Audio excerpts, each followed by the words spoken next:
Hola a todos. Hoy es viernes 17 de abril de 2026 y nuestros queridos amigos Larry Johnson y el coronel Wilkerson están de vuelta con nosotros. Bienvenidos de nuevo. Perdona por eso, tengo que ir a por el perro. Sí, buena esa. El Rottweiler está nervioso, sí. Permíteme empezar con las noticias de última hora. Esto es lo que dijo hace apenas unos momentos el ministro de Asuntos Exteriores iraní en su cuenta de X.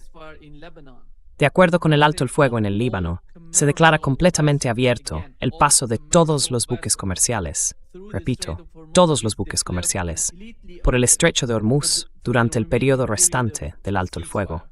Indisum enriv tuori ciele, janunciad tu mosta pupuerwis yobud speak and Y luego, más tarde, tuvimos este tweet de Donald Trump.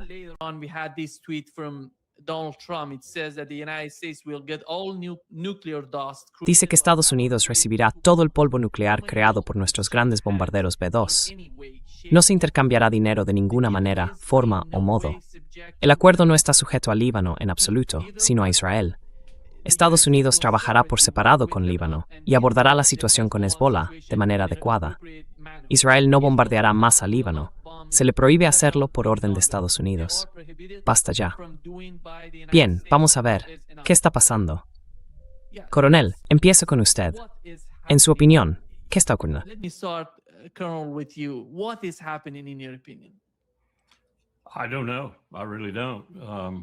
No lo sé.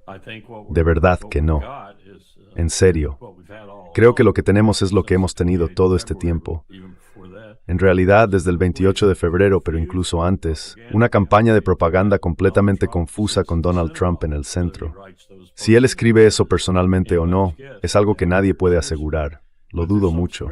Pero hay algún guión del que se están guiando, y uno de los propósitos de esta campaña de propaganda es, creo, mantener todo deliberadamente confuso.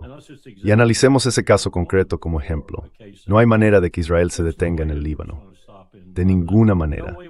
Anoche hubo una gran discusión en Israel, una discusión enorme sobre lo que iban a hacer.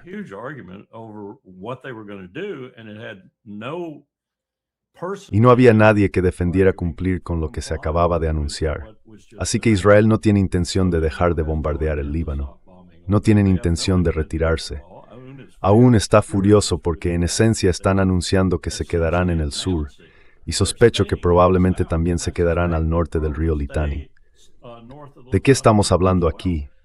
Aparte de simples declaraciones por el mero hecho de hacer declaraciones, y de paso, para hacer que Donald Trump parezca que está elaborando una salida de este increíble lío en el que se ha metido. Y no lo está. Y la razón principal, en última instancia, va a ser la misma por la que se metió en primer lugar: Bibi Netanyahu.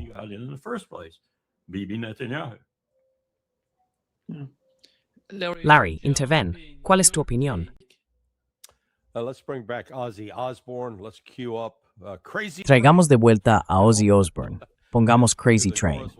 El estribillo dice algo así como: las heridas mentales no sanan.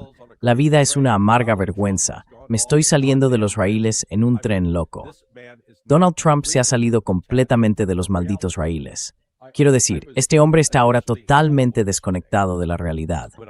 Ayer al principio, me sentí esperanzado cuando oí hablar del plan de 10 puntos que Irán presentó, básicamente diciendo: si queréis negociar para poner fin a esta guerra, aquí están nuestros 10 puntos. No son negociables. Esto es lo que debéis hacer. Y uno de ellos era el alto el fuego entre Líbano, Hezbollah e Israel.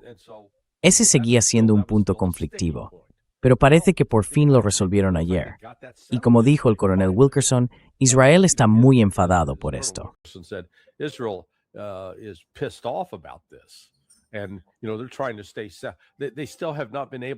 Y ya sabes, están intentando mantenerse a salvo. Todavía no han conseguido tomar ese pueblo, Bin Beil. Han estado luchando y luchando, intentando hacerse con el control, y no lo han logrado. Así que pensé, oh, buenas noticias. Y luego vi lo que estaba haciendo Scott Bessent: imponer sanciones, redoblar las sanciones contra Irán y contra China.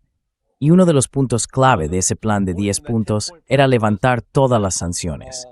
Así que, Justo cuando la Casa Blanca anuncia que está obligando a Israel a aceptar dejar de disparar para intentar lograr este alto el fuego en el Líbano, la Casa Blanca está redoblando las sanciones y dejando claro que esto no se trata solo de Irán, sino que también va contra China.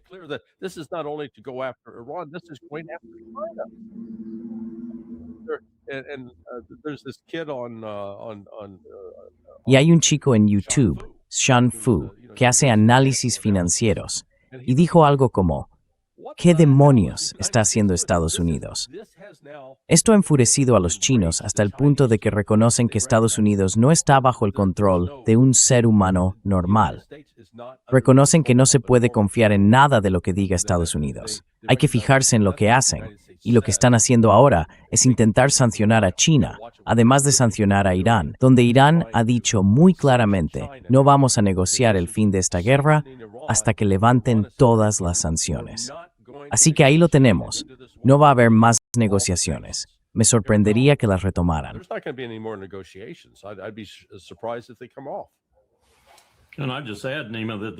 Y solo añadiría, Nima, que estas son sanciones a China, además de las sanciones que ya tenemos contra China.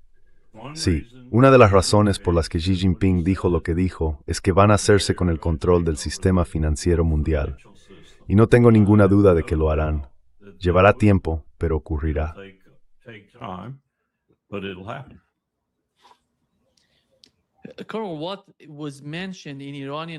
Lo que se mencionó en el mensaje iraní es que está relacionado con lo que ha ocurrido entre Líbano e Israel. El alto el fuego. Sabemos que el alto el fuego entre Irán y Estados Unidos ya se ha producido.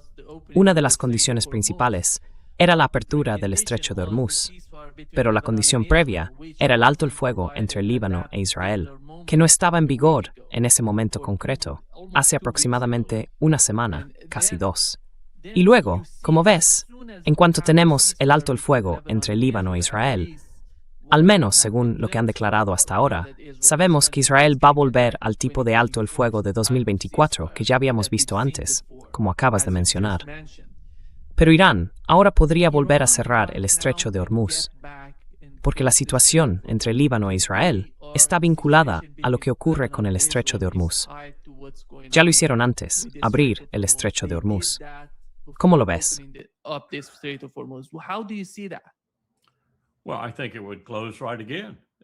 Bueno, creo que volvería a cerrarse si el alto el fuego no se mantiene, o si resulta muy evidente que Israel lo está violando. Realmente no espero, aunque podría equivocarme, que Hezbollah lo viole de forma flagrante, pero desde luego sí espero que lo haga Israel. Israel no sabe lo que significa la palabra alto el fuego. Así que esperaría que Irán volviera a imponer algún tipo de restricciones en el estrecho de Hormuz. No estoy seguro de que realmente hayan relajado todo lo que Trump y su equipo parecen insinuar que han relajado. Creo que todavía hay que pagar una tarifa bastante elevada para pasar por el estrecho, por ejemplo. Pero no creo que esto sea el fin de las hostilidades en absoluto. Creo que es solo una maniobra que Donald Trump quizá logró a propósito para poder pensar que ha hecho algo, pero está en un buen lío aquí.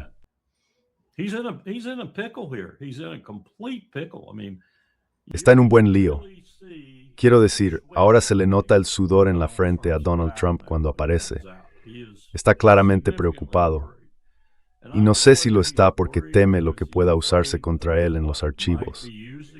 Creo que esa es cada vez más mi opinión sobre lo que lo ha llevado a alinearse tan enérgicamente con el campo de Netanyahu, o si se trata simplemente de las consecuencias de este conflicto, que no estoy seguro de que tenga la capacidad intelectual para evaluar.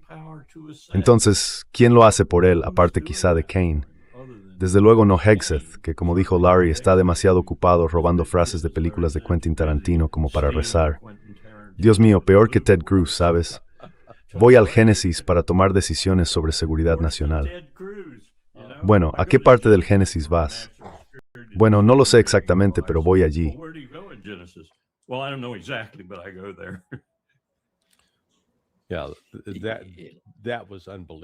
Sí, fue increíble.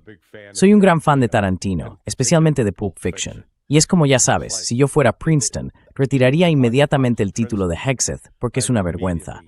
Decir que es un graduado de Princeton Simplemente dije, tío, producimos idiotas.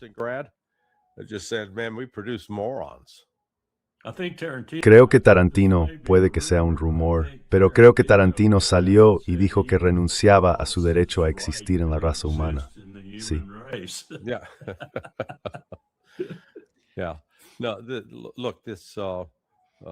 Sí, mira, estamos reaccionando a lo que Donald Trump, su verdad, la llamada verdad, pero también a lo que dijo Araghchi, el ministro de Asuntos Exteriores, sobre abrir el estrecho de Hormuz.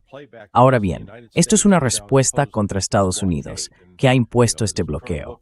Y como recuerda el coronel Wilkerson de sus años jóvenes en Vietnam, tuvimos que destruir la aldea para poder salvarla. Así que ahora tenemos un corolario. Tenemos que bloquear el estrecho para poder abrirlo. Adelante. ¿Qué? ¿Cuál es la teoría detrás de todo esto?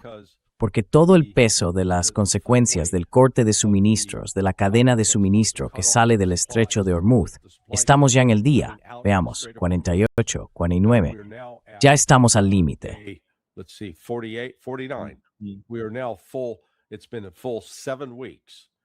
Han pasado 7 semanas completas y estamos a punto de empezar la 8ª. Lo que la mayoría de la gente no entiende es que esos petroleros que estaban llenos y salieron del estrecho de Hormuz, salieron del Golfo Pérsico alrededor del 27 o 28 de febrero, antes de que los guardianes de la Revolución Islámica los cerraran, todavía tardaron un tiempo en llegar a sus distintos puertos. Según tengo entendido, ayer fue por fin el último día en que uno de esos petroleros alcanzó su destino. Así que hemos estado hablando todo este tiempo como si el 20% del petróleo mundial se hubiera cortado el 28 de febrero, pero eso en realidad no era cierto. El petróleo seguía ahí, en el océano, en esos petroleros.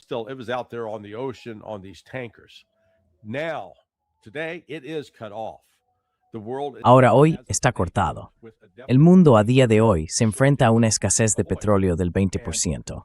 Y existe una desconexión entre el mercado de futuros y lo que la gente realmente está pagando. En Singapur, hace 2 días, cuando llegó el petrolero, el precio por barril de petróleo no era de $95, como muestran los futuros del Brent. No, era de $210 por barril. ¿De acuerdo? Así que hay una brecha increíble. Ese golpe económico en el estómago es, digamos que Estados Unidos e Irán dijeran paz en nuestro tiempo, no pasa nada, se acabó todo está abierto. Aún así, pasarán al menos 3 meses antes de que se corrija la escasez existente.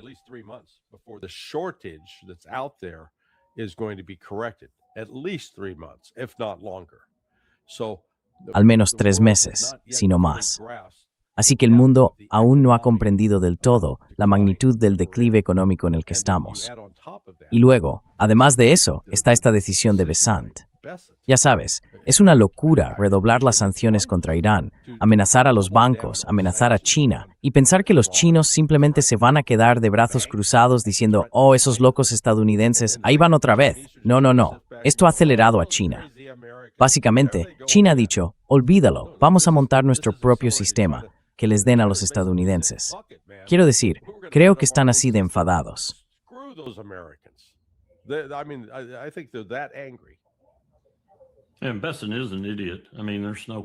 Y Besant es un idiota. Quiero decir, no hay duda al respecto. No sé si tomó esta decisión por su cuenta o si recibió instrucciones de Trump. Me han dicho que cuando se reúne con Besant es a solas. No tiene ningún tipo de reunión del Consejo de Seguridad, simplemente se reúne con él cara a cara. O bien él va a la Casa Blanca, o Trump se reúne con él en otro lugar. Pero es una decisión idiota. Y como dice Larry, aún no hemos visto nada realmente en cuanto a lo que podría ser la crisis global antes de que esto termine. Especialmente si Irán ataca ese segundo nivel de objetivos que incluye cosas como Ras Tanura y otros activos críticos. Y lo hace con el mismo tipo de devastación y precisión que usó en la primera ronda de objetivos.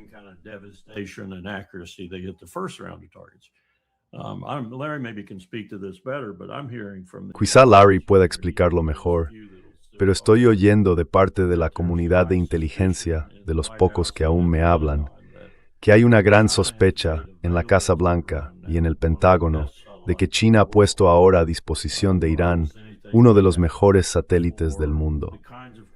Rivaliza con cualquiera de los nuestros, como los sistemas que dimos a Ucrania, por ejemplo, para que pudieran atacar las instalaciones nucleares de Rusia y su capacidad de respuesta nuclear. ¿Lo recuerdas? Ahora, según me dicen, China le está dando a Irán prácticamente carta blanca con este satélite en cuanto a tiempo y uso.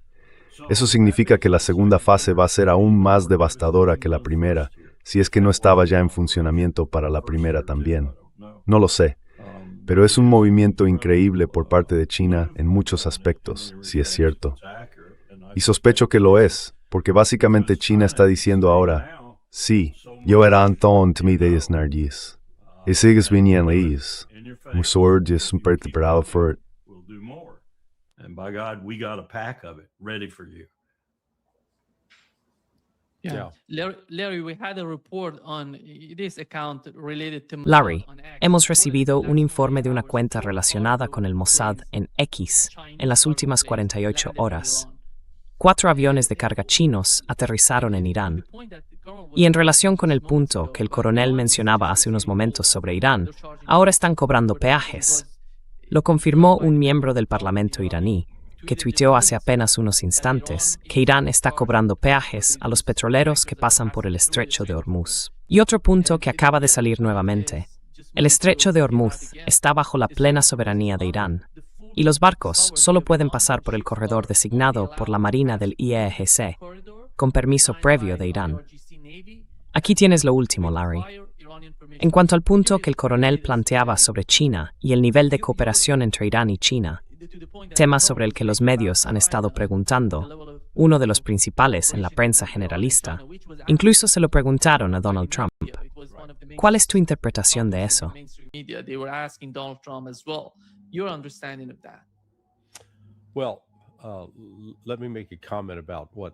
Bueno, déjame hacer un comentario sobre eso.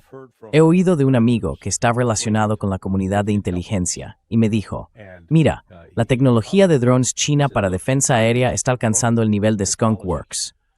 Dijo, y cito, cosas de Skunk Works de las que nunca había oído hablar antes. Ahora, probablemente, Nima, no sabes a qué me refiero con Skunk Works, ¿verdad?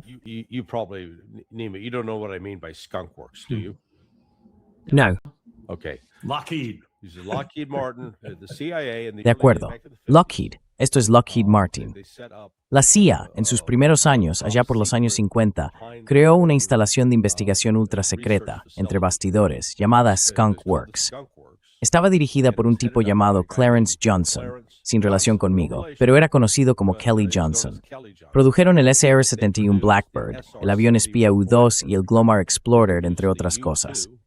Así que, quiero decir, era tecnología de vanguardia. Y solo diré, como inciso, que cuando me incorporé al programa de formación profesional en septiembre de 1985, durante la segunda semana de nuestras sesiones informativas de la CIA, Kelly Johnson vino a nuestra clase y habló. Así que tuve la oportunidad de conocer al hombre. Lo que esto está diciendo es que existe cierta tecnología avanzada con la que Estados Unidos no está familiarizado. Tecnología que los chinos han introducido en Irán en el ámbito de la defensa aérea.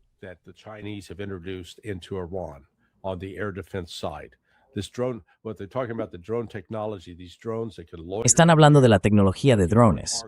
Esos drones que pueden merodear en el aire buscando un objetivo y cuando lo encuentran, ya sea un caza de cuarta generación o un F-35, lo persiguen y lo derriban.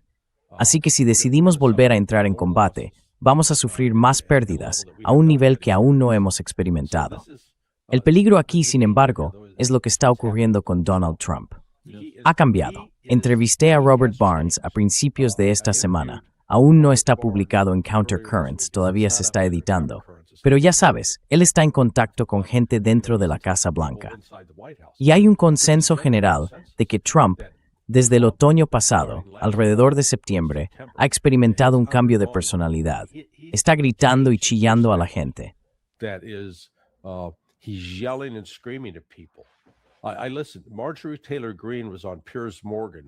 Escuché que Marjorie Taylor Greene estuvo en el programa de Piers Morgan en los últimos días y describió cómo Trump la llamó por teléfono y le gritó. Dijo que literalmente estaba vociferando porque ella no quería retirar la petición de descarga para sacar a la luz, para exponer los archivos de Epstein. Ella le dijo, señor presidente, usted fue quien dijo que iba a exponer todo esto. Yo solo estoy haciendo lo que usted prometió hacer.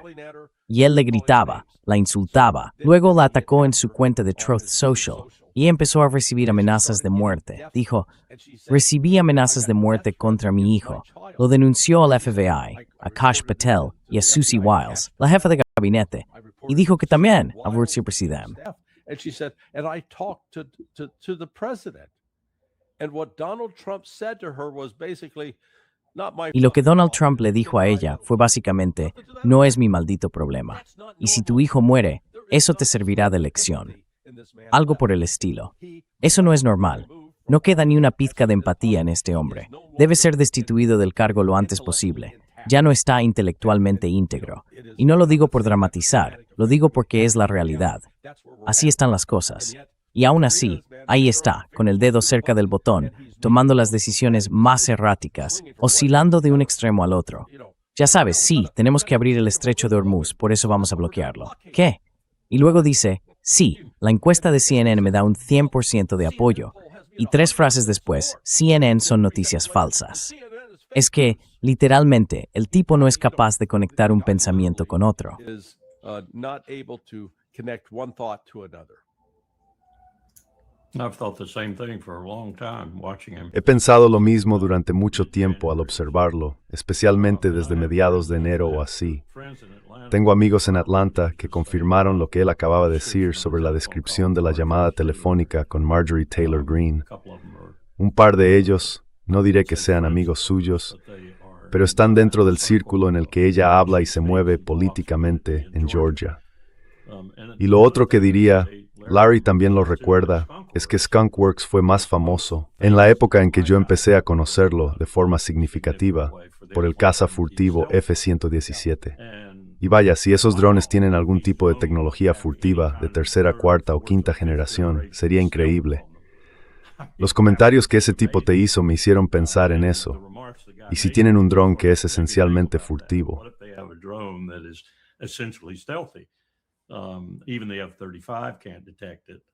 Ni siquiera el F-35 puede detectarlo. Eso supondría un cambio revolucionario en la tecnología de drones. Y no creo, habiendo estado asociado con el F-117 durante un tiempo, que sea algo totalmente fuera de la capacidad de China para hacerlo. En su momento, o bien nos robaron la mayor parte de esa información, o se la dimos nosotros. De hecho, conocí a un par de personas que casi fueron procesadas en Lockheed Martin porque dejaron escapar demasiada información, por así decirlo, en un intento de ganar dinero. Y Larry Johnson también lo sabe. La primera versión del caza furtivo chino se parecía mucho al F-117, punto por punto. Pero si han hecho eso, si han llevado la tecnología furtiva 1 o 2 generaciones más allá con drones, eso sería, creo, un cambio radical. I think game changing. You know what? The other thing that has happened is. Sabes, otra cosa que ha pasado es este dron, lo llaman el MQ-4C, que fue alcanzado por los iraníes. Y cuando se trata del coste de este dron, es increíble. Nunca pensé que pudiera haber un dron más caro que el F-35. El coste de este es más del doble que el del F-35. Sí. ¿Qué decías, Larry? ¿Cuál es tu opinión al respecto? What was that, Larry? What is your understanding of? Man, I presume Lockheed Martin got that contract as Tío, supongo que Lockheed Martin consiguió también ese contrato. Sí, al principio fue genial para los accionistas. No sé si fue derribado o si cayó. Hay una diferencia. Si Irán fue capaz de hackearlo y tomar el control, eso ya es otra historia. Hicieron lo mismo con aquel dron que se convirtió en el modelo del Shahid. Ese era originalmente un diseño de la CIA. that was originally a CIA. The beast of La bestia de Kandahar. La bestia de Kandahar. yeah. So Así que sí, lo que vi lo llaman el Tritón. Este Tritón cuesta $250 millones. ¿Y tú dices qué? call it the Triton. That this Triton cost $250 million. You're going, what? Yeah, Sabes, un Lamborghini es un coche estupendo, increíble, pero en realidad no puedes conducirlo por la calle. Quiero decir, solo voy al supermercado. I'm going to the grocery store. I saw one the other day. You can if you're. Vi uno el otro día. Puedes hacerlo si eres realmente atrevido. Dios mío. También vi un Aston Martin que debía costar al menos, no sé, quizá $300,000 o $400,000. Dios, era un Aston Martin increíble. O el Bugatti, sí, ese también. Sí, eso cuesta más o menos lo mismo que un Triton. He tenido esta conversación con mi hijo varias veces. Lleva ya 15 años metido en el mundo de los drones y mi nieto también trabaja con drones. He hablado mucho de ello con gente del Pentágono a la que solía conocer. La mayoría ya no está. Pero ¿por qué construimos estas cosas tan carísimas como el Predator, el Reaper y este otro, cuando sabemos que si alguna vez entramos en un conflicto real, serán las primeras cosas en ser derribadas? Sí. Y la respuesta es sencilla.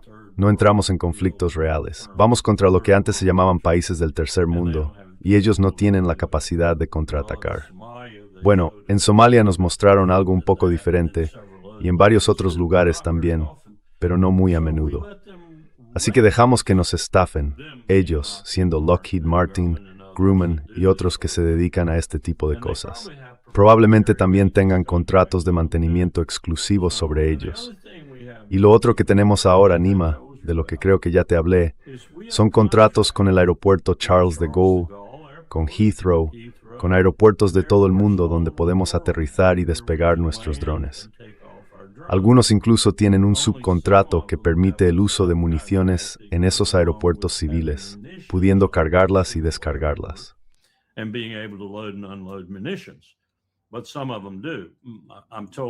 Pero algunos de ellos sí lo hacen. Me han dicho que aproximadamente un tercio de ellos, y probablemente puedas adivinar quiénes son. Ahora tenemos la capacidad de hacer volar estos drones desde un centenar o más de aeropuertos civiles en todo el mundo, así que son prácticamente globales. No tienen que preocuparse por la huella, ni por dónde consiguen el combustible, ni por nada de eso. Es un logro increíble en muchos aspectos para los operadores de drones. Pero se trata de ese tipo de drones, así que inviertes todo ese dinero en esa infraestructura y luego entras en guerra con China o Rusia o alguna otra potencia que tenga la capacidad de enfrentarse a ti, vas a perder todo eso muy rápido, porque no son difíciles de derribar. Sí. Como demostraron los hutíes, ¿cuántos Reaper consiguieron? Sí, 7. Uno por semana. Y cuando los sumas eran $35 millones cada uno. Así que piensa en esto. 7 Reaper equivalen a un Triton en términos de coste. Increíble, el dinero que estamos desperdiciando.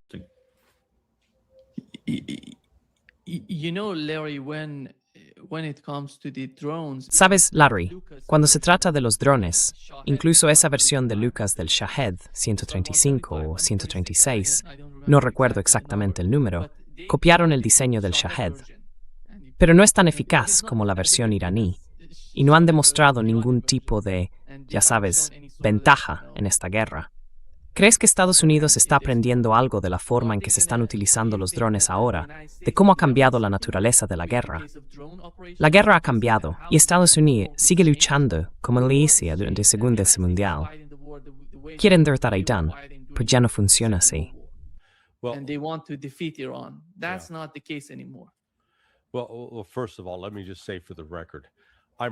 Bueno, antes que nada, déjame decir, para que conste, que soy reacio a responder a tus preguntas, porque hoy no llevas la camisa adecuada, pero haré una excepción, ¿de acuerdo?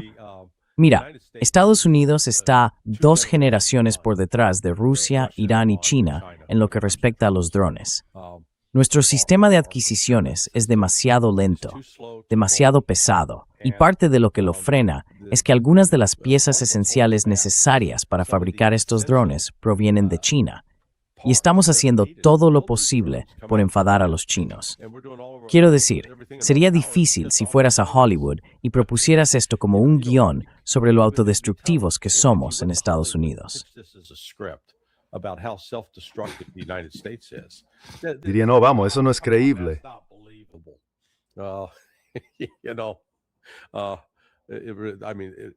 Sabes, quiero decir, me recuerda a una historia. Era amigo de un tipo que era guionista en Hollywood y fue él quien escribió aquella frase para Clint Eastwood: "Adelante, alegra mi día".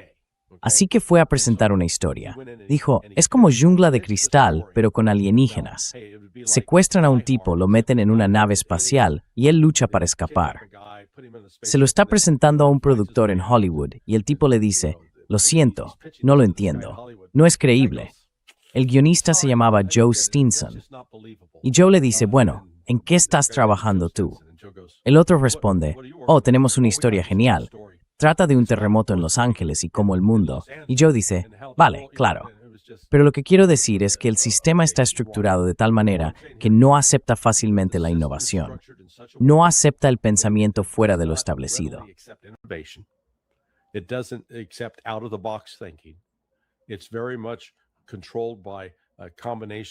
Está muy controlado por una combinación de grupos de presión e intereses del Congreso. ¿Quién va a cobrar? ¿Quién va a beneficiarse de esto? No forma parte de una estrategia nacional coherente. Ya sabes, sería una cosa si el Departamento de Defensa estuviera sentado diciendo, vale, necesitamos tener este tipo de capacidad para hacer esto, y entonces, por tanto, vamos a hacerlo. Así es como realmente funcionaba Skunk Works. No, estamos en una situación en la que les presentan ideas desde el complejo militar industrial y luego el Pentágono las adopta. Y vaya sorpresa, a veces eso implica que las personas que toman decisiones también se están asegurando un puesto cómodo, buscando su próximo trabajo. Aprueban este proyecto y, sorpresa, acaban en el consejo de esa corporación cobrando. Así que, ya sabes, existe esa desconexión con la realidad. Hemos optado por los drones caros, ya sabes, musculosos. Es como los luchadores de sumo, ¿sabes? Son grandes, corpulentos y gordos y...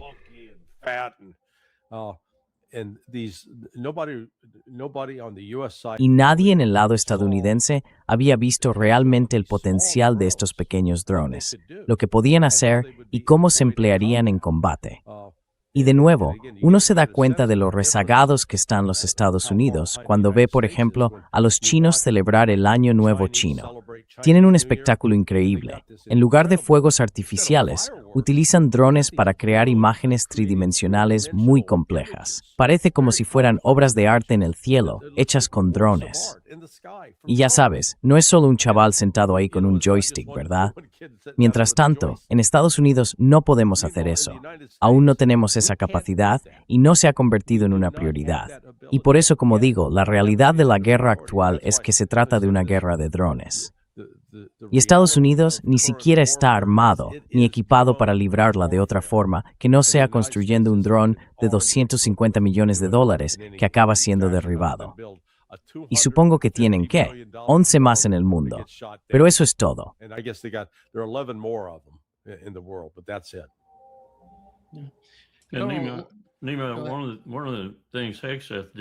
Una de las cosas que hizo Hickseth y que tengo que aplaudir en concepto, aunque no sea él quien la esté implementando, es el TETOSCOM para el ejército. Se suponía que debía encargarse de esto, y el ejército está realmente considerando seriamente hacer de los drones un componente principal de sus fuerzas ahora. Así que quizá eso cambie las cosas. No tengo muchas esperanzas al respecto con Peg Seth allí, porque ni siquiera entiende lo que ha hecho. Pero si te lo crees, despidió al primer general a cargo de ello, simplemente lo despidió. Ahora hay un tipo nuevo allí, al que no conozco. Pero si se hace bien, al menos el ejército va por el buen camino. Pero puede librarse de los contratistas, como acaba de señalar Larry. Son ellos quienes realmente dictan lo que la gente quiere en el ámbito militar, los contratistas que les dan lo que quieren. Lo siento, continúa.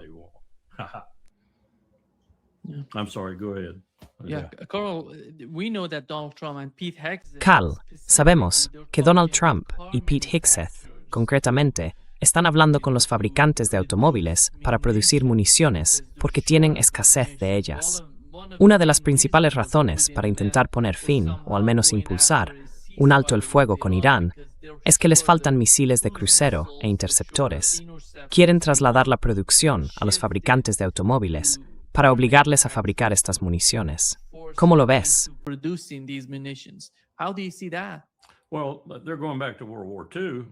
Bueno, están volviendo a la Segunda Guerra Mundial y a lo que hicimos con los hombres del dólar, por así decirlo, las personas que dirigían la industria estadounidense en aquel momento.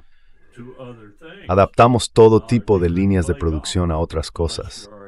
No podías jugar al golf a menos que ya tuvieras un palo, porque las líneas de producción de palos de golf se convirtieron en líneas de producción de armamento. Lo mismo ocurrió en toda la industria de vehículos con ruedas. Mucha gente no se da cuenta de que apenas se fabricaron vehículos para la población civil durante ese tiempo. Creo que lo que estamos viendo ahora llega tarde y con poco dinero, sobre todo lo segundo, porque basta con mirar lo que está ocurriendo en este momento.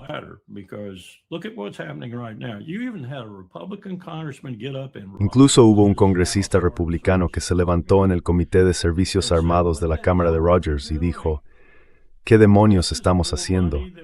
Esto es más dinero del que gastamos en cualquier año de la Segunda Guerra Mundial. ¿Qué estamos haciendo? Es demasiado dinero. ¿Crees que ahora serán unos $2 billones? Aproximadamente, eso es lo que están pidiendo. Y si se suma el presupuesto de seguridad nacional, no solo el del Departamento de Defensa, asciende a unos $2,75 billones. Eso es tanto como cualquier otra partida. Es más que cualquier otra cosa en el presupuesto federal discrecional. Y ahora iguala los pagos de intereses de la deuda, incluso los supera. Entonces, ¿qué queda? Y eso es precisamente lo que decía este republicano.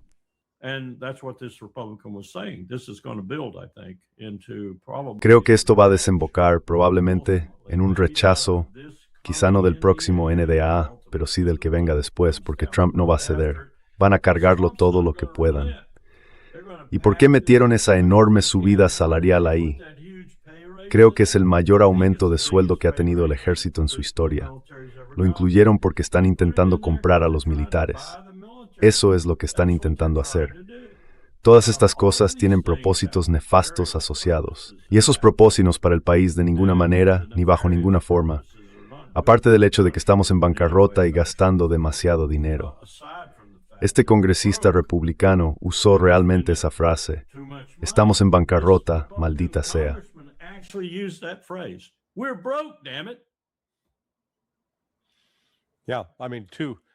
Sí, quiero decir, además, Trump ni siquiera lleva 1 año y 4 meses en el cargo, quizá 3 meses, y ya ha añadido $2 billones a la deuda. $2 billones. Y esa cantidad va a acelerarse, no a desacelerarse.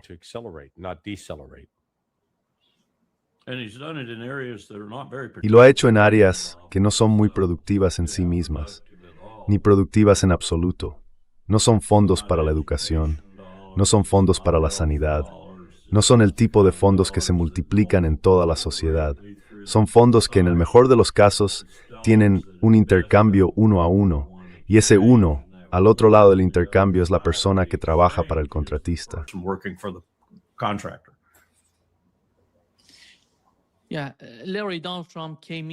Sí, Larry, Donald Trump llegó con una especie de lema de que iba a traerlo todo de vuelta a Estados Unidos.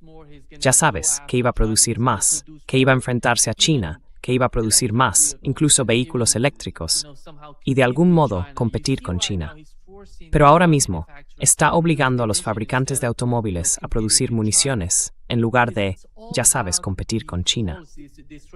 Porque todo se trata de las políticas, de la estrategia de Estados Unidos. Todo gira en torno a la ofensiva, no hay nada defensivo.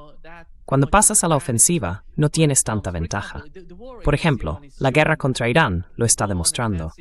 Cuando vas a la ofensiva, tus posiciones son frágiles, como hemos visto con las bases estadounidenses en los países del CCG. Y con China sería igual, con Rusia lo mismo. ¿No crees que ya es hora de que Estados Unidos vuelva a centrarse en sus propias fronteras y piense en cómo sería el futuro si realmente se enfocara en la economía estadounidense? On the US economy. Hey, logistics. It's all about Oye, la logística. Todo se trata de la logística.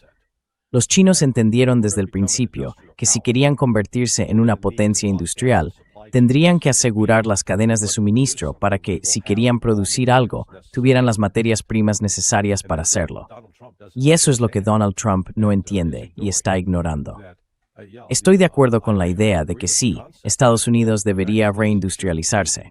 Deberíamos estar en una posición en la que no seamos solo un país financiero, sino una economía en la que la gente construya y produzca cosas. Ya sabes, he dicho antes en otro podcast que comparo y contrasto cómo era la vida en Estados Unidos cuando me gradué del instituto en 1973 y miro a mis compañeros de clase, a mis amigos.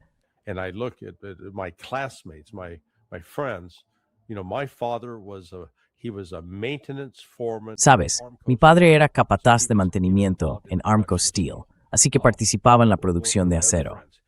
Uno de mis otros amigos, su padre era capataz en Standard Oil.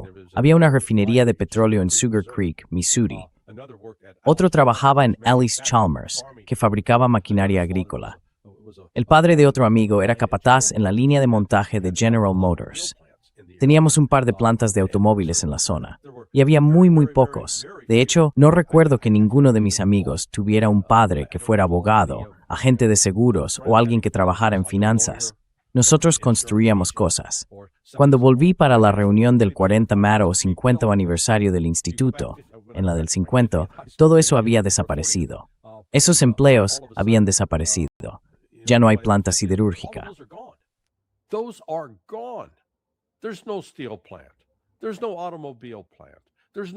No hay planta de automóviles. No hay fábrica de maquinaria agrícola. Entonces, ¿qué tienen los chicos que se gradúan del instituto para esperar? ¿Quieres agrandar ese pedido de hamburguesa? Los tipos de trabajos que realmente desarrollan habilidades y demuestran que Estados Unidos puede producir cosas, eso ha desaparecido y no se recupera. Uno de los problemas a los que nos enfrentamos ahora es que al intentar recuperarlo, no controlamos las cadenas de suministro. China las ha acaparado, y lo estamos viendo especialmente con los minerales de tierras raras y la producción de imanes. ¿Quieres fabricar vehículos eléctricos? Estupendo, vas a necesitar imanes. ¿Y quién tiene ese mercado controlado? China. Entonces, ¿cuál es nuestra estrategia? Veamos hasta qué punto podemos enfadar a los chinos. Estrategia brillante, simplemente brillante.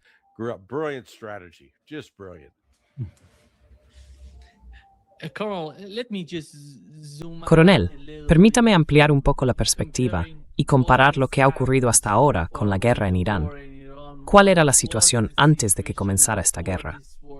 Teníamos el alto el fuego entre Líbano e Israel en 2024, que en realidad no fue un alto el fuego. De alguna manera, ya sabe, Israel seguía atacándolos. Ni un solo día, Israel. Ni un solo día. Sí, y ahora mismo, en mi opinión, con este nuevo alto el fuego, estamos volviendo al mismo punto en el que estábamos antes de que empezara esta guerra, antes de que comenzara la guerra entre Irán y Estados Unidos, como en el caso del Líbano. Con Irán se puede ver lo que ha pasado. Antes de la guerra, Irán no interfería en el estrecho de Hormuz. Irán no quería hacerlo, no hacía nada allí. Irán aún no tenía tanta influencia. Pero en el estrecho de Hormuz, ahora mismo, ellos tienen el control. Como informó Reuters, las refinerías de petróleo indias están pagando el petróleo iraní con yuanes chinos. Es un gran cambio, un resultado hasta ahora de la guerra entre Irán y Estados Unidos. Por otro lado, todas las bases estadounidenses en Oriente Medio fueron destruidas, o al menos la mayoría de ellas.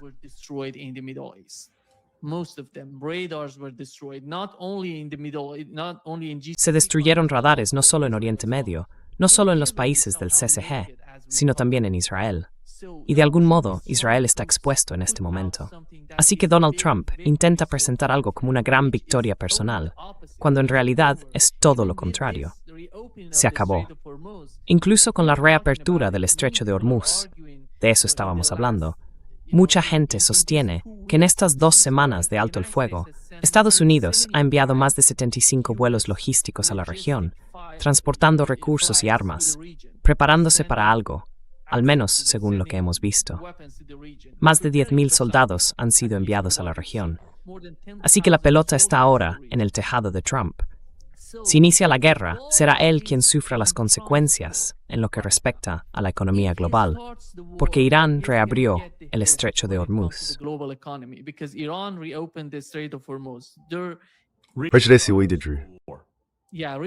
Sí, reinicia la guerra. Reinicia la guerra, exactamente. Exactamente. Esta es la situación. Se acabó para Donald Trump, ¿no es así? Good lecture, Nima. Just keep on. Buena conferencia, Nima. Sigue adelante. Déjame decirte algo. Creo que tenemos... ¿Qué fue lo que dijo Yamamoto? Creo que hemos atacado. What was it Yamamoto said? I think we have attacked Despertó el gigante dormido. a sleeping giant and filled it with a fearful resolve. Despertó al gigante dormido y lo llenó de una resolución temerosa. Y esto debía verse con antelación, mucho antes. En enero, el 26 de enero, si no recuerdo mal, en una sinagoga de Nueva York, el Templo Emmanuel en Great Neck, di una charla que me pidieron que diera, y la titulé Un nuevo mundo de mañana, caos o condominio. Hemos optado por el caos y esa es nuestra estrategia. Nuestra estrategia para afrontar este enorme cambio de poder de Occidente a Oriente no fue adaptarnos a él, como mi presidente, aunque sirvió mal a la nación, George W. Bush, comprendió a China y entendió de qué se trataba, no intelectualmente, sino en términos económicos.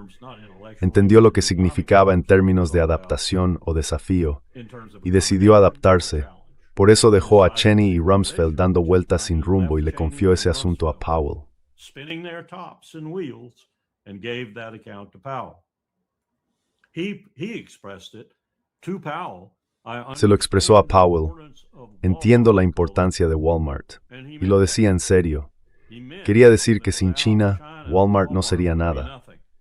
Y comprendía que eso se aplicaba a toda la economía estadounidense. Y quería hacer algo al respecto, a diferencia de Trump, que proclamó MAGA y nunca tuvo la menor intención de recrear una América que volviera a ser grande, como acaba de describir Larry. No tenía intención de hacerlo. Creo que su intención, o la de la gente que le rodeaba, era desafiar a MAGA, no acomodarse a este enorme cambio de poder. Y eso es lo que intentamos hacer. Y vamos a perder. Vamos a perder. Y vamos a perder de forma astronómicamente desastrosa porque lo estamos desafiando de manera tan torpe. Y ni siquiera estamos hablando de los desafíos.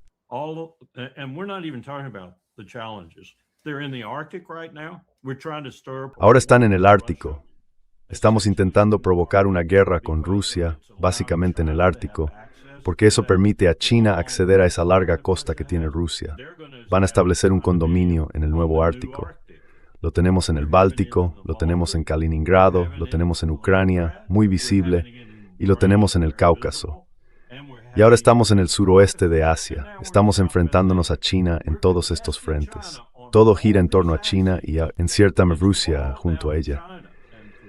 Y lo estamos haciendo mal. Vamos a destruirnos a nosotros mismos al menos 1 o 2 décadas antes de tiempo, y vamos a hacerlo en lugar de adaptarnos a este cambio de poder. Podríamos adaptarnos.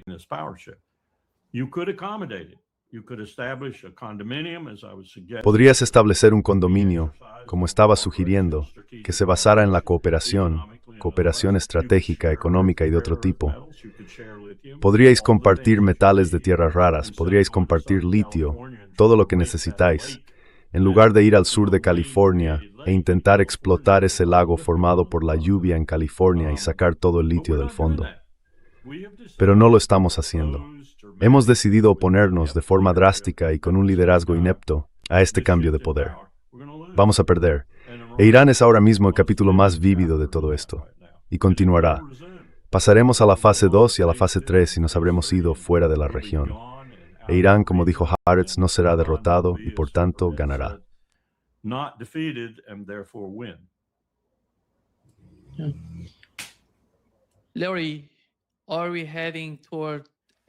Larry, nos dirigimos hacia una escalada. Nos dirigimos hacia, ya sabes, eso que intentan presentarnos como una especie de entendimiento mutuo. Mencionaste que en 2 días parece que van a volver a imponer sanciones a Rusia e Irán. Las sanciones vuelven sobre el petróleo iraní y el petróleo ruso. Eso es lo que dijo Scott Bessent. ¿Y qué pasa con la operación militar? Vamos a ver algún tipo de escalada, porque como mencioné, han enviado muchas armas a la región en las últimas semanas. Adelante. Yeah, no, we are going to. Sí, sí. No, El plan es lanzar un ataque muy intenso, ataques con misiles y bombas, JAM, TLAM, contra Irán. Sabes, de nuevo, ayer estaba en un estado de ánimo un poco esquizofrénico viendo lo que estaba ocurriendo, porque cuando anunciaron el alto el fuego entre Líbano e Israel es por 10 días, así que nos lleva hasta el 26 de abril, y luego, más tarde ese mismo día, confirmaron que se aplica a Hezbollah. Así que, por un lado, tienes a la administración Trump moviéndose para detener los combates, lo cual es bueno. Le doy todo el mérito por eso. Pero luego, como hablamos antes, aquí están Bessent y la administración Trump intentando reforzar el bloqueo del estrecho de Hormuz, lo cual es completamente ineficaz porque no tenemos suficientes barcos para hacerlo realmente. It's completely ineffective because we don't have enough ships to actually do it. But then on top of that, doubling down the sanctions on Russia. Pero luego, además de eso, redoblar las sanciones a Rusia, a Irán y a China, son movimientos de confrontación. Hacer eso no te da en absoluto una mayor capacidad de presión sobre esos países. Así que hay que mirarlo como si fuera un coche. ¿Estás pisando el acelerador? ¿O estás pisando el freno? ¿O estás metiendo la marcha atrás? Lo que estamos viendo con respecto al flujo de personal y suministros hacia las fuerzas militares estadounidenses en la región es que están pisando el acelerador. Dicho esto, todavía hay algunos problemas importantes del lado estadounidense. No sé si has visto las imágenes que circulan. Hay algunos marines descontentos en el Boxer o en el Tripoli, en uno de esos LHD o LHA.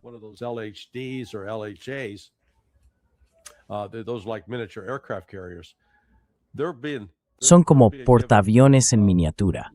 Les están dando, bueno, digámoslo así, comida peor que la de una cafetería de instituto, o peor que la comida de prisión, y además en cantidades limitadas. Así que ya sabes, tienes a un grupo de marines hambrientos, de 18, 19, 20, 21 años. Tienes a un grupo de jóvenes hambrientos que no están siendo alimentados adecuadamente. Tienden a ponerse un poco gruñones. Así que espero plenamente que para la próxima semana volvamos a estar en una guerra caliente seria con Irán. Ojalá me equivoque. Pero no lo veo, salvo que la administración Trump dé marcha atrás con estas sanciones y diga, vale, lo sentimos, no estábamos pensando con claridad, tenemos que detener esto. Es inevitable. Vamos a volver a la guerra. It's inevitable. We're going to go hot again. Let me drop a comment in there, Nima, about Déjame hacer un comentario, Nima, sobre las sanciones. Acabamos de celebrar nuestra conferencia en Columbus, Ohio, la Eisenhower Media Network, y tuvimos allí a gente bastante buena. Una de las cosas de las que tomamos conciencia, algo que no me sorprendió del todo, pero sí en cierta medida, fue lo siguiente. Desde el año 2000, según un estudio muy analítico, hemos matado a 38 millones de personas con nuestras sanciones. Eso equivale a Mao Zedong y la Revolución Cultural. Eso equivale a Joseph Stalin y las purgas. Eso equivale a Hitler. No toda la guerra, que causó unos 100 millones de muertes, sino directamente a Hitler. Eso es lo que hemos hecho. 38 millones de muertes. Y alrededor del 60% de esas muertes son mujeres y niños. 500,000 solo en Irak, cuando impusimos aquellas duras sanciones a Saddam Hussein. Las mismas sanciones sobre las que, cuando se le preguntó a Madeleine Albright, Reform Spitzer nos deshicimos de él.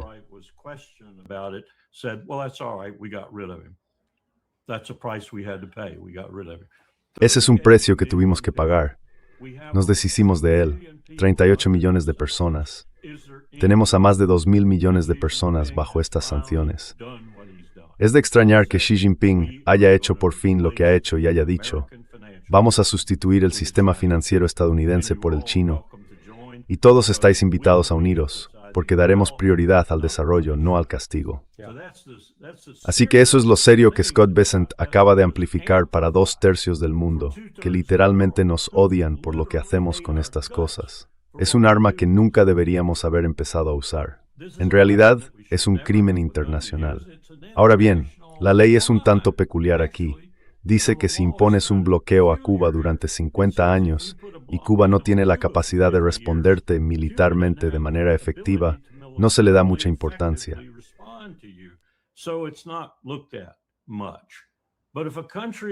has the military Pero si un país tiene la capacidad militar para responderte, entonces entra en juego. Es un acto de guerra. Estas sanciones son un acto de guerra. China y Rusia tienen todo el derecho de combinar sus recursos y atacarnos. No lo harán, por supuesto, porque son demasiado inteligentes para hacerlo.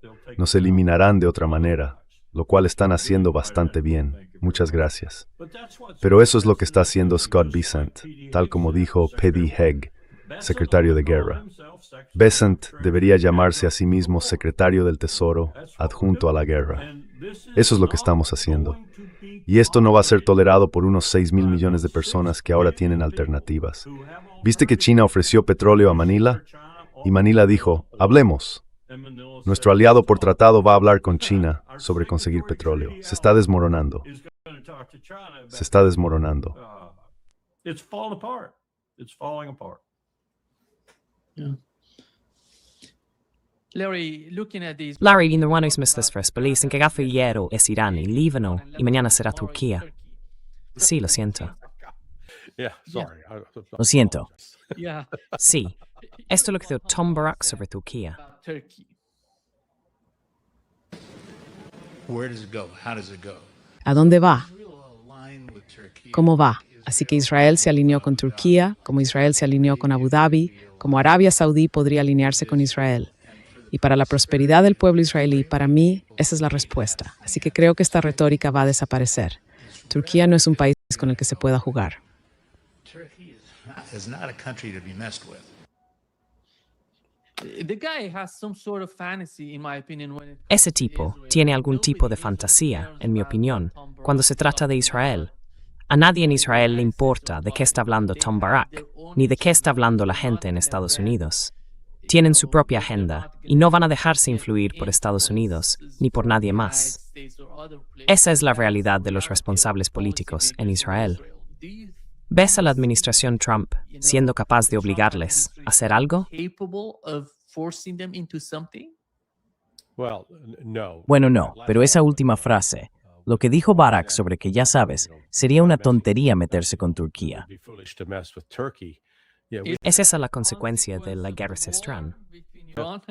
yeah. Well, we had a technical term for that at the CIA. It's Sí, called notion bueno, analysis. teníamos un término técnico para eso en la CIA. Lo llamábamos análisis sin tonterías. Gracias, Capitán Obvio. Zionist Pero esto te da una idea de la mentalidad sionista, de lo desconectados de la realidad que están. Han revelado lo que realmente buscan. Necesitan destruir Irán y después necesitan destruir Turquía. Y esto no es una conversación trivial. Sabes, he estado echando una mirada retrospectiva a los años 80, porque todo lo que estamos viviendo y afrontando hoy, las semillas de todo eso, realmente se sembraron en los años 80, junto con las contradicciones en la política estadounidense y en la política israelí de entonces. and Israeli policy at the time. And what I mean by that is from Lo que quiero decir con eso es que, ya sabes, empezando por la guerra de Saddam contra Irán, con nuestro estímulo, estoy convencido de que entonces hubo una resolución de la CIA que autorizó esto para animar a Saddam a lanzar el ataque. Luego, cuando Ronald Reagan llega al poder, estamos suministrando a Irak los productos químicos precursores para fabricar armas químicas. Le estamos proporcionando información de inteligencia sobre dónde usar esas armas. En realidad, le estamos dando ayuda financiera, entre otras cosas. Y hacemos eso durante 8 años, hasta finales de 1988. Quiero decir, Saddam es nuestro representante. Y es durante ese tiempo cuando Israel invade el sur del Líbano para eliminar a la OLP. Ese era su objetivo. take out the PLO. That was their target, and they forced the PLO out. Y expulsaron a la OLP. Al principio, algunos aldeanos chiíes incluso celebraron que los israelíes se deshicieran de la OLP, porque la OLP había estado tratando bastante mal a los chiíes. Pero luego, de repente, los chiíes cambiaron de postura. En 1982, surge Hezbollah para empezar a defenderse y luchar contra Israel. Y en medio de todo esto, entramos en el asunto Irán-Contra. Así que aquí están los Estados Unidos apoyando a Irak en esta guerra. Y de repente aparece Oliver North en escena, porque queremos detener la expansión de los soviéticos. Así que empezamos a vender armas a Irán. So we start selling arms to Iran. Irán. Así que vendemos a los iraníes, apoyamos a los iraquíes, que luchen entre ellos. No nos importa. Y los reyes estafando. Sí, y aquí está Israel lidiando con Irán porque tienen tanto miedo de Irak. Así que mi punto es que no hay ningún gran principio que todos estén siguiendo, como, estamos luchando contra el terrorismo. Esta guerra actual contra Irán está cargada por parte de Estados Unidos de tantas suposiciones falsas y mentiras sobre la naturaleza de Irán. Y ahora hemos iniciado una pelea que no podemos ganar. Estados Unidos va a perder este conflicto. Y el efecto en cadena de eso es que, ya sabes, la mayor parte del mundo nos veía como si fuéramos Mike Tyson o Muhammad Ali en su mejor momento.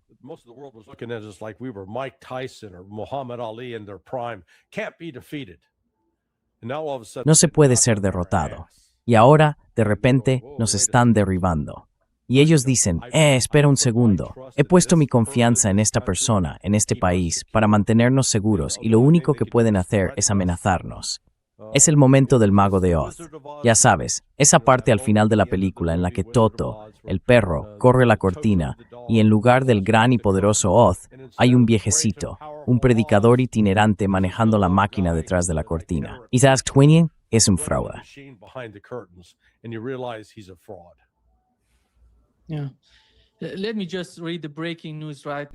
Déjame leer ahora mismo las últimas noticias de Reuters. Dice que Estados Unidos ha acordado liberar miles de millones de dólares en fondos iraníes congelados como parte de la reapertura del estrecho de Hormuz. Y esta es otra dimensión de lo que ha ocurrido hasta ahora. Veamos qué sucede a continuación. Así que quiero decir, de nuevo, mira el caos aquí. Están liberando fondos. Pero están imponiendo sanciones. Quiero decir, ¿qué demonios está pasando? Mano izquierda, ¿sabes lo que está haciendo la mano derecha?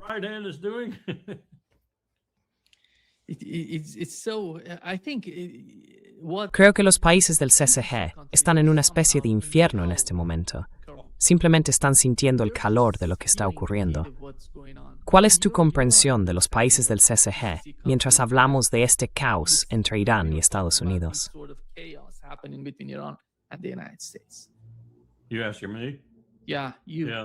¿Me lo preguntas a mí? Sí, a ti. Creo que han perdido toda confianza en lo que fue el Consejo de Cooperación del Golfo, en el que yo tampoco tenía mucha confianza, pero desde luego también en Estados Unidos. Y creo que van a estar realmente presionados, intentando encontrar nuevos socios, tratando de determinar con quién se van a aliar y con qué se van a aliar dentro y fuera de la región. No los veo de repente yéndose con Rusia o China. Veo que la influencia entra en Normandia. Y lo veo tafetas. Mire ese puerto en Sudamérica, en Perú, en el Pacífico.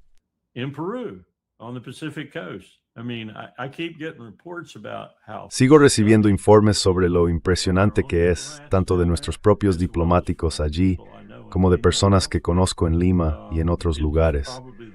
Uno de ellos dijo en español que probablemente sea el mejor puerto jamás construido en el mundo. Y no dudo ni por un segundo que Sudamérica prefiera tratar con China, al menos con la forma en que China está actuando ahora, antes que con Estados Unidos. Probablemente sea un orden de magnitud mejor. Así que estamos perdiendo en todo el mundo y andamos dando tumbos como si no supiéramos qué hacer al respecto. No estamos haciendo que América vuelva a ser grande. Sí.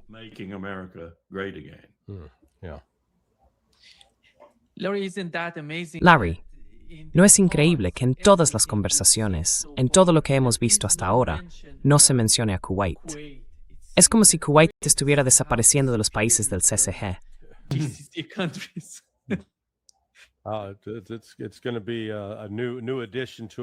Va a ser una nueva incorporación a Irak. Irak va a ampliar su territorio. Siempre lo ha querido. Bueno, ya sabes, tengo una pregunta para el coronel Wilkerson, porque él estaba allí en ese momento. Cuando te das cuenta de que apoyábamos plenamente a Irak en esta guerra contra Irán hasta 1988, y luego Saddam va a ver a April Glaspie y le dice, sabes, esos malditos kuwaitíes nos están robando el petróleo y vamos a tomar medidas al respecto. Y de repente Estados Unidos pasa de haber utilizado a Irak como un intermediario, de haberlo apoyado, a declarar de pronto que es un enemigo. ¿Hubo alguien en una posición de toma de decisiones en ese momento que dijera, esperad un segundo, chicos, tenemos que elegir un camino diferente con Irak? We need to choose a different way here with Iraq. That was a pretty intense debate, and one had to. Fue un debate bastante intenso, y hay que reconocerle a George H. Bush lo que le corresponde. 8 años como vicepresidente de Ronald Reagan y, como probablemente sepas, gestionó todas las operaciones encubiertas y supervisó la agencia en lo que respecta a la presidencia, llegando a ser muy apreciado por ella. Al fin y al cabo dieron su nombre a Langley y solo fue director durante 9 meses. Así que todo lo que ocurrió con Ronald Reagan, desde el Irán-Contra hasta este intercambio con Irak e Irán, bueno, solo discrepo en un punto de lo que dijiste antes. Creo que fue una omisión, no una cuestión de realidad. Creo que mantuvimos relaciones con ambos bandos durante todo el conflicto. Cambiamos el peso, sin duda, pero recuerdo una conversación en el Pentágono que fue más o menos así, casi palabra por palabra.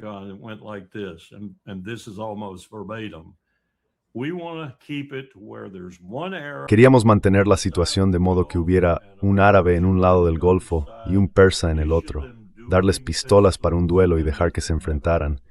Eso era lo que queríamos. Queríamos a ambos. No queríamos alterar el equilibrio de poder, pero la forma en que no queríamos alterarlo era destruyéndolos a los dos. Y si lo hacían entre ellos, perfecto.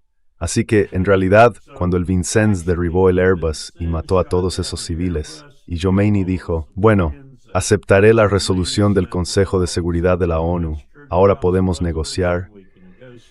Creo que hubo gente en el Pentágono que se sintió decepcionada, porque queríamos destruir a ambos bandos para que no hubiera problemas en el futuro.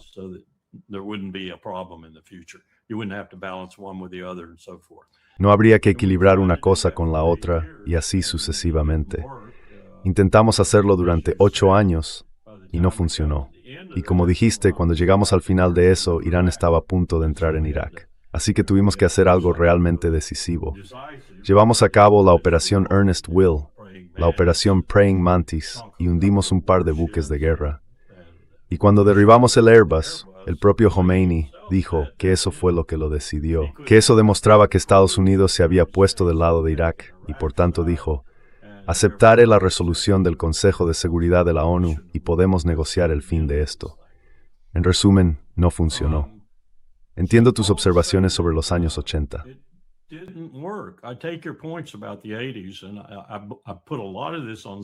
Y le echo gran parte de la culpa a Zbigniew Brzezinski. Muchísima culpa. Algunas de las cosas que hizo y que consiguió que Carter hiciera en particular. Pero creo que ahí también empezó todo. Y creo que ahora hemos llegado al final de una política exterior muy mala, de la cual tengo que admitir que no tengo del todo claros todos los detalles. Recuerdo que Powell volvió y dijo, vamos a imponer sanciones. Esto fue después de la primera reunión del Consejo de Seguridad Nacional. Incluso cogió el teléfono y llamó a Sam Nunn, y Nunn inició un movimiento en el Congreso que le costó la presidencia, si hubiera querido presentarse, y que en última instancia redujo considerablemente su prestigio en el Congreso, hasta el punto de que, en la segunda audiencia de reconfirmación de Powell, en realidad quiso perjudicar a Powell en esa audiencia. No lo consiguió, pero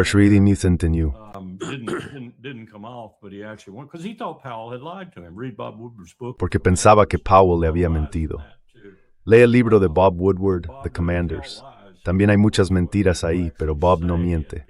Él informa de lo que la gente dice realmente, y la gente a menudo le miente. Así que las mentiras acaban en el libro. Lo que estás viendo ahí es a Powell pensando que Scowcroft, Bush y toda la pandilla habían decidido imponer sanciones a Irak, pero que no iba a haber guerra. Y entonces, de repente, estamos en su despacho. Creo que teníamos a Al Gray allí, el comandante del cuerpo de Marines, o quizá a otro de los jefes de servicio. Y de pronto, Powell dice, sube el volumen, es el mando a distancia. Y ahí está Bush diciendo, esta invasión no quedará impune. Powell miró a todos y dijo, creo que acabo de recibir órdenes diferentes. Yeah. Unfortunately, he didn't pick that up and call Nunn and tell him. Desafortunadamente, él no lo entendió así, ni llamó a Nun para decirle, retrocede, retrocede, retrocede, porque metió a Nun en un verdadero aprieto y consiguió que Nun le cogiera manía después de eso. No que le odiara, pero sí que no le tuviera mucho aprecio. Pero nadie sabe exactamente por qué cambió de opinión, salvo que Scowcroft fue el único que estuvo con él. Y la impresión inicial de Brent fue que, si queríamos un nuevo orden mundial, teníamos que llevar a cabo algún tipo de operación dramática que demostrara, por ejemplo, que la ONU, una vez emitida una resolución que exigiera una corrección mediante la Fuerza Armada, se vería reforzada de tal manera que el nuevo orden mundial tendría un árbitro, y ese árbitro estaría más o menos bajo la influencia de Estados Unidos. Eso es lo único que puedo deducir, porque Brent, creo, fue una de las personas con más visión estratégica e inteligencia que he conocido. Sí, y estoy de acuerdo con eso. Pero no puedo explicar exactamente por qué lo hicimos. I can't explain exactly why we did it. But, you know, and the other sort of Pero sabes, para desviarnos un poco del tema, lo que ahora me sorprende de verdad es que en 2003, mientras nos preparábamos para invadir Irak por esas supuestas armas de destrucción masiva, no hubo ni una sola persona que supiera la verdad y saliera a decir, un momento, esas armas de destrucción masiva, esas armas químicas que estamos buscando, fuimos nosotros los malditos que se las dimos nosotros, somos los responsables. We're the ones who are responsible. Rumsfeld fue el emisario. Yes. I mean, it's Sí, quiero decir, ya sabes, no lo entendía en aquel entonces. Ahora lo entiendo. Y mirando atrás, creo que este fue uno de los mayores engaños jamás perpetrados contra el pueblo estadounidense. people in its history. Sí, Sí, sí. la historia os cité. Oh, I used to tell myself, Solía decirme, en los momentos oscuros, que Eisenhower llevó a cabo el derrocamiento de Mossadegh en el 53 para que George W. Bush también pudiera tener su propia operación fallida. old operation too. yeah. Sí, That was under the influence of the British, though, who he had become. Eso fue bajo la influencia de los británicos, sin embargo, de quienes se había enamorado profundamente, incluyendo el hecho de estar realmente enamorado de una de ellos. Y cuando se le acercaron, creo que le dijeron que el Tesoro británico, que recibía de la compañía petrolera iraní unos $40,000 millones al año directamente, estaba en riesgo. Churchill y otros le convencieron de que si ese flujo no continuaba al menos durante otra década, Gran Bretaña estaba acabada, y eso fue lo que realmente lo decidió.